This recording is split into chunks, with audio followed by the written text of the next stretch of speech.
Welcome back to Evolving, the podcast designed to help you strive, thrive, and optimize. This show covers the topics of science, health, longevity, and psychology. I'm your host, Nita Jane, and every couple weeks I discuss an idea to improve your quality of life in some way, shape, or form. That being said, let's get right into it. Last time, we discussed the importance of loosening our attachment to beliefs in order to have more productive discussions with people who disagree with us. Loosening our attachment to one belief in particular can help alleviate mental suffering, boost our productivity through flow, and help us experience transcendence. What am I talking about? I'm talking about rejecting the idea of the self. I don't mean those experiments where someone tries a series of progressively stranger tasks in order to become desensitized to the sting of rejection. I'm talking about letting go of the concept of the self completely. French philosopher René Descartes once famously said, "Cogito ergo sum," I think, therefore I am. Or, to be more precise, dubito ergo cogito ergo sum. I doubt, therefore I think, therefore I am. Some philosophers and neuroscientists argue that Descartes' statement may be a non sequitur, and the insecurity of needing affirmation of self-existence is likely in vain. According to Buddhist and Taoist philosophy, the idea of a stable, continuous self is an illusion, and a sizable body of neuroscience research affirms this viewpoint. The self is likely a social construct consisting of our values, interests, hopes, fears, dreams, and relationships. If the self doesn't exist, any attacks on our personal character are rendered meaningless. So how exactly is this illusion created? In his book, No Self, No Problem, Chris Niebauer explains that the left side of the brain is responsible for language processing, interpreting meaning, and crafting stories. Consider the word book. What exactly does it mean? We might say it's a medium for recording information with writing and images, often bound by a cover. But we can't assign a singular quality that's universal to all books. Language is a tool that we use in order to interpret and understand reality. It gives us the illusion that the names we assign to things have actual meaning, but these names are just shorthands or proxies to understand our surroundings. Maybe René Magritte was trying to convey a similar idea in his infamous painting, The Treachery of Images, which features the phrase, "Ceci n'est pas une pipe," French for "this is not a pipe," under the image of a tobacco pipe. Explaining the reasoning behind his painting, Magritte said, "The famous pipe. How people reproached me for it. And yet, could you stuff my pipe? No, it's just a representation, is it not? So if I had written on my picture, 'This is a pipe,' I'd have been lying." The pipe in the painting is not an actual pipe, but a visual representation of one.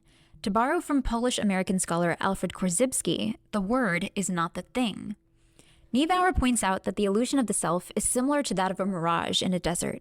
You can observe, visualize, and experience it, but it's not actually there. If you try to answer the question, "Who am I?" your left brain will likely come up with a multitude of different categories to define your selfhood, like gender, occupation, religion, values, interests. But remove categories from the equation, and it becomes significantly harder to pin down the essence of who you are. The I is an illusion extrapolated from the language that the left brain uses to process reality. Our left brains even assign meaning to various visual inputs. The Rorschach inkblot test is a way to conceptualize how this works. The Rorschach asks users to look at random inkblot patterns on paper and report what they see. The act of ascribing meaning to these random images is a way to look at how the left brain works in real time. Given an identical image, two people can have vastly different interpretations, informed by their own individual reference frames. Recognizing patterns can be helpful, but can also lead to unnecessary suffering. Let's consider a real-world example. If an employee sees her fellow coworkers congregated together in the break room while whispering and casting glances in her direction, she may assume that her colleagues are conspiring against her, but they could just as well be planning a surprise in her honor. Our brains seek out patterns to explain reality, but these patterns only exist in our minds, and we need to realize that in order to reduce mental suffering.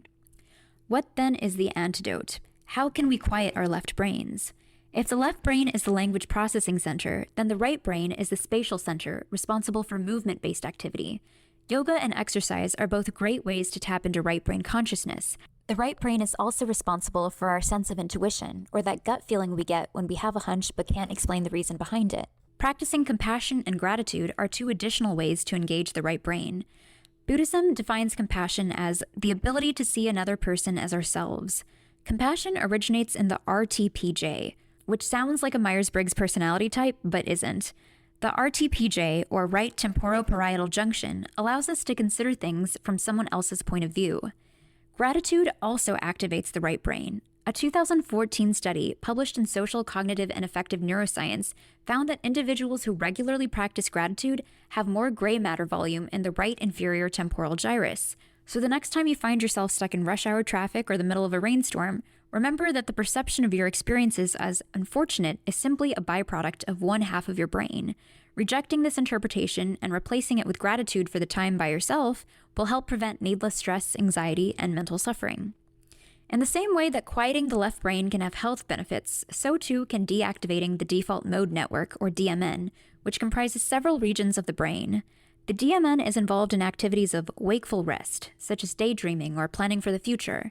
Research suggests that deactivating the DMN can help reduce stress and the risk of developing dementia. Uitwaaien, the Dutch term for unwinding, refers to the practice of spending time in natural environments and has been proposed as a method to modulate DMN hyperactivity. Along a similar vein, a 2019 study examined how playing sports can help athletes cut through brain static in order to better interpret audio inputs. Researchers hypothesized that the athlete's ability to tune out background noise could help prevent injuries and cardiovascular disease. Another reason to reject the self is to boost productivity by tapping into flow, that state of being in the zone. When you refer to yourself as I, you invoke the ego, a construct of the left brain, but ego death allows us to focus more intently on creative endeavors. In order to tap into flow, we have to let go of our sense of self. That means releasing ourselves of any doubts, anxieties, fears, or insecurities. Flow is necessary for mastery of creative, artistic, and athletic endeavors. C. Wilson Melancelli describes flow as a state between the sympathetic and parasympathetic nervous systems. In other words, flow lies somewhere between fight or flight and rest and digest. Flow occurs when you are disengaged from your sense of self and work becomes effortless. Athletes, artists, and musicians frequently tap into flow when practicing their craft. Wide receiver Jerry Rice, soccer legend Pelé, cellist Yo-Yo Ma, and violinist Itzhak Perlman are all prime examples.